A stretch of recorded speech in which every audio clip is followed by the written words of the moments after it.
A very good afternoon. It is the 7th day of July 2023. A lot happening across the country. And of course, we'll be right here to let you know what's happening at this time. The hashtag is trending news at Lookuptv on Twitter, Lookuptv on Facebook, and Lookuptv on our YouTube channel. Let's begin. Azimio leader Raila Odinga has today led the Saba Saba protest from Kamukunji grounds, Nairobi, protesting against the high cost of living.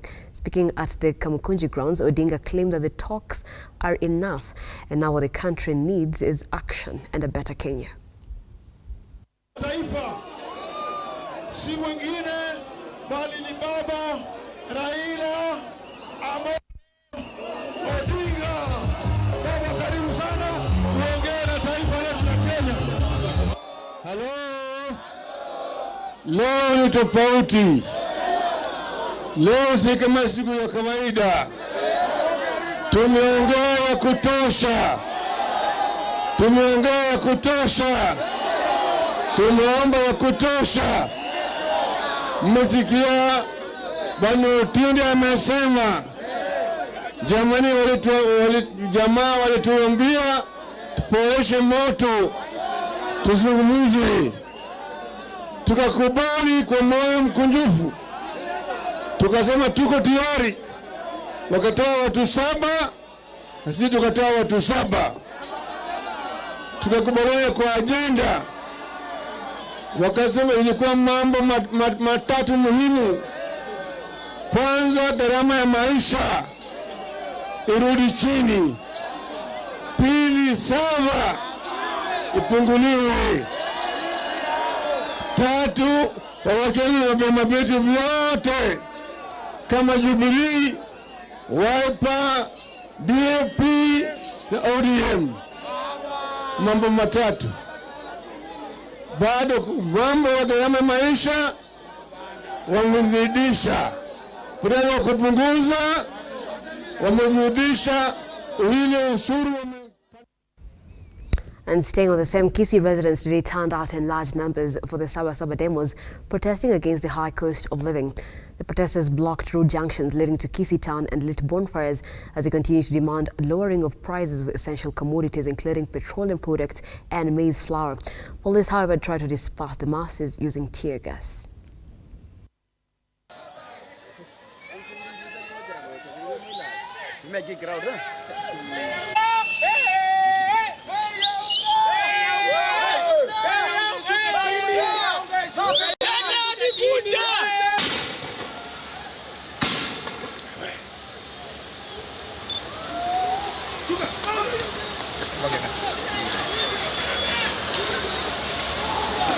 Wewe toka kidogo.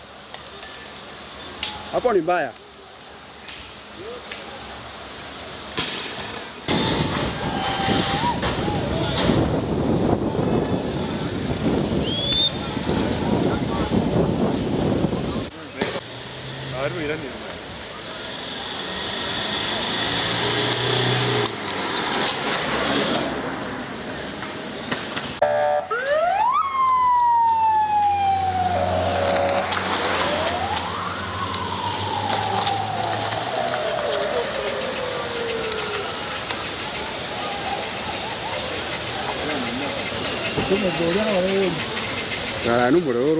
There is life here.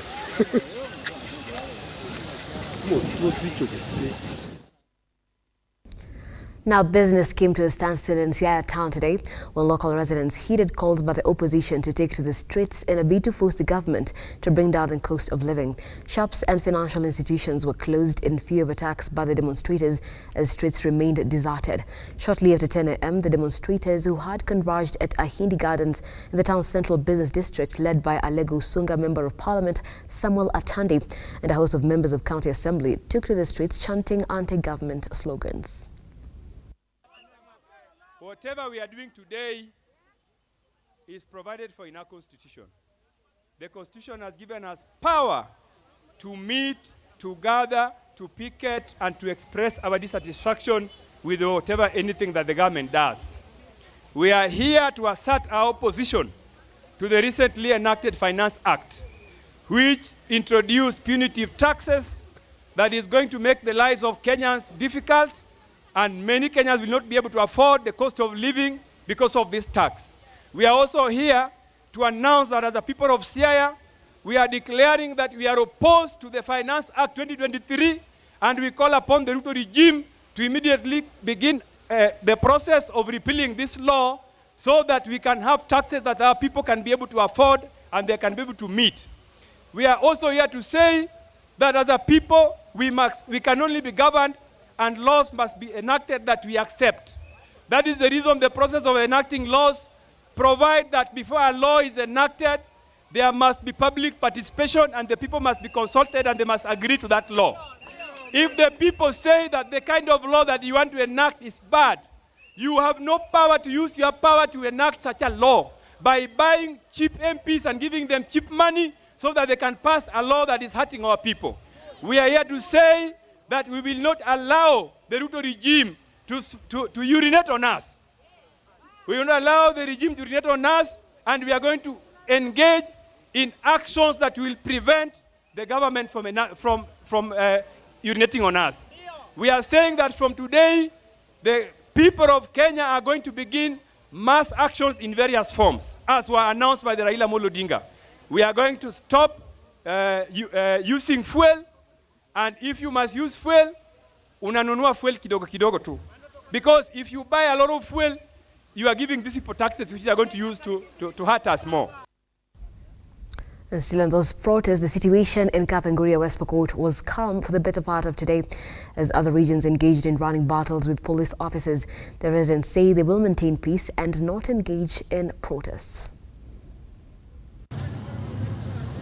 Mimi siwezi support maandamano kwa sababu mwenye anaenda maandamano, hiyo maandamano haitasaidia kwa sababu haitamletea chakula.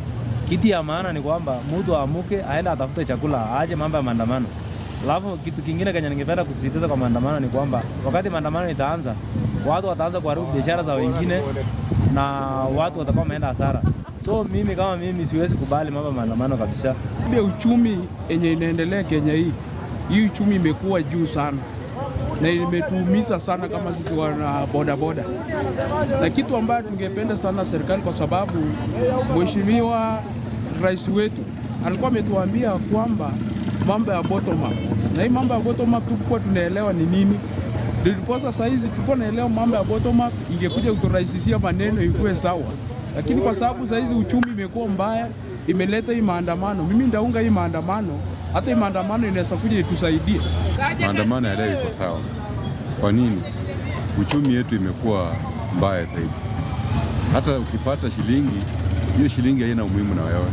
Budget kwa nyumba imekuwa ni vigumu sana kuhakimu maisha ya kijamii. So tunaomba kupitia katika maandamano serikali iweze kusikia, niweze kutusikia sisi kama wananchi ambao tuna malio. Sababu tulikuwa nafikiri labda pengine mambo yatakuwa mazuri, lakini mambo yamekuwa magumu sana. Kila kitu. Ona sasa kama mwezi huu ulipoanza mafuta ya mapanda, sisi ni mahasola, wanajua kali. Hatuna kile ambacho tunaweza tukapata kama wananchi. Tunashangaa nini ambacho kinaendelea. Hata serikali ambayo ilipita, tunaona mambo ilikuwa afadhali kiasi, lakini sasa mambo inaendelea kuwa vibaya zaidi. And we are keeping a keen eye on those protests. We'll be bringing you details in our subsequent bulletins at 7 p.m. and at 9 p.m. Moving on, the number of passengers using public service vehicles in Naivasha has dropped sharply after matatu operators hiked their fares.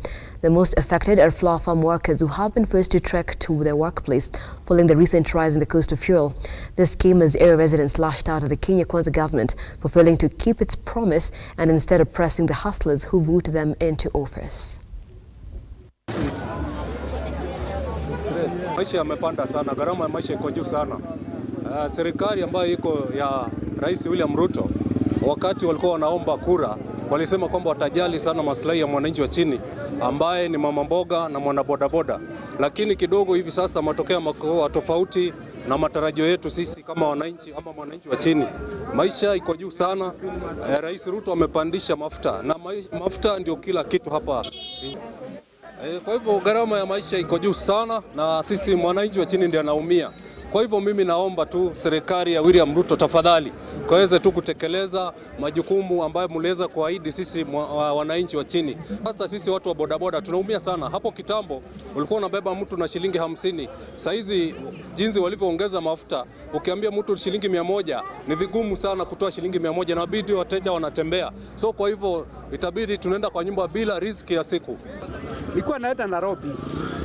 Nilikuwa nalipa 300 lakini saa hii iko 350.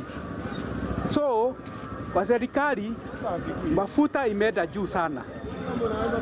Baya sana. Mahali tulikuwa tunaenda na 2,000 inabidi sasa uongeze mzigo ikuwe 2,500. Na ahadi ya serikali walitueleza ya kwamba nikiweka Biblia chini mafuta itaenda chini. Nikiweka Biblia chini uga itaenda chini. Sasa badala ya kwenda chini inaenda ikipanda. Sasa hata hatuna imani na hii serikali, maana hii serikali ni ya kunyanyasa mwananchi. Now, authorities have launched investigations at the Kenya Ports Authorities in Mombasa following allegations of corruption at the port. A team of investigating authorities began the investigations after reports indicated that money collected as taxes does not make it to the relevant body.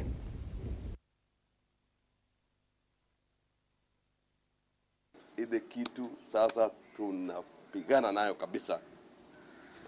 Serikali ikiongozwa na rais wamesema hiyo fisadi, this time round we have to slay it because it has frustrated development, imeleta tabu, imeleta jina mbaya kwa Kenya hii.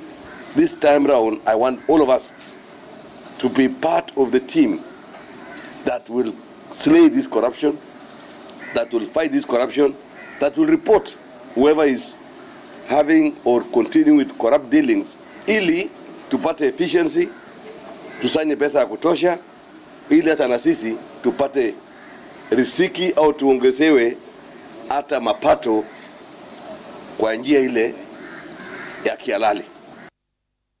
We are telling everybody this is the season to do what? To leave corruption. Sirio? Tuachane na hii kitu na tufanye kazi kwa njia ile inatufaa na ile imeandikwa. Hata kila mtu hapa, ukiwa engineer, ukiwa mtu wa procurement, ukiwa mtu wa finance, ukiwa mtu wa HR, kila mtu kuko na kanuni vile kazi inafaa ifanywe kwa ofisi yako. Hii parts privatization itaendelea tu, lakini conversation, kwa sababu hatuwezi kurush. Lazima serikali wakae chini mpaka wahakikisha kwamba hata serikali watapata benefit kutoka hizo privatization. Na tunaendelea namna hiyo. Now this is the direction the whole world is taking. To the Western region, students at Sangalo Institute of Science and Technology in Bungoma County have a reason to smile after the status of their technical institution was raised to national status. The move aims at improving the status of education in the region and give youth a competitive advantage in the job market. And to assure also the students that we are going to partner up with them to ensure that this institution becomes a national polytechnic. Once it becomes a national polytechnic, we'll be able to get more funding, get more students coming, and we'll literally open up the entire place. And we also want to assure the students also that we want to partner with this particular institution to ensure that we literally transform this other place and to ensure this place is a better place soon. Yeah. So we have come here to identify land. We have talked to the board. They are going to discuss and make a resolution which will now ensure that once we get the land, we are able to run just like other counties. So that once that is done, like I have mentioned, the students and is going to create employment in this area. It is going to give an opportunity for the students who are here for internship, attachment, and even employment once they are done what we call hands-on skills that they would have gotten from here. So that is going to really benefit them. And again, we are at the tail end of the process of making Sangalo a national polytechnic. There are people who have been spreading rumors that it has been moved from Sangalo to Matili. I want to dispel those prophets of doom and assure you that nothing like that is in the offing, that Sangalo is what is designated to be a national polytechnic. The other ones may also get, but this is going to be the first one. So we are going to support you, we are going to partner to ensure that this institution, like Mheshimiwa said, becomes an educational hub. And I come to the end of this broadcast, but let me bring you up to speed with what we are following up for subsequent bulletins. Of course, the Azimio Saba Saba protests are taking center stage, and the protest began at Kamukunji grounds, where they were gathered early in the morning, and of course led by the Azimio leader Raila Odinga. And currently they are proceeding towards Central Park in the Central Business District of Nairobi, which is supposed to be the destination, and of course that is where they're supposed to declare the protest. We are following up on that and are going to be giving you details, and as well, very significantly so, peaking on the 7th day of July, which is a significant day in this country. I'll be giving you details, and just a reminder of what the very first Saba Saba protest actually meant in the country. I'll be giving you details of that fight for multipartyism that first happened 33 years ago. We have details of that and so much more that will be coming your way at 7 and at 9 p.m. And as well, prices of fare hiking in different parts of the country. This is following EPRA reviewing the fuel prices by 16%, up from 8%. And I'll be telling you the frustrations of pedestrians, and of course people have had to walk to work as opposed to using vehicles and passenger vehicles, which are now costing a lot of money. We'll be giving you details of that and so much more that will be coming your way. We are keeping an eye of different parts across all the 47 counties in regards to the protest as well.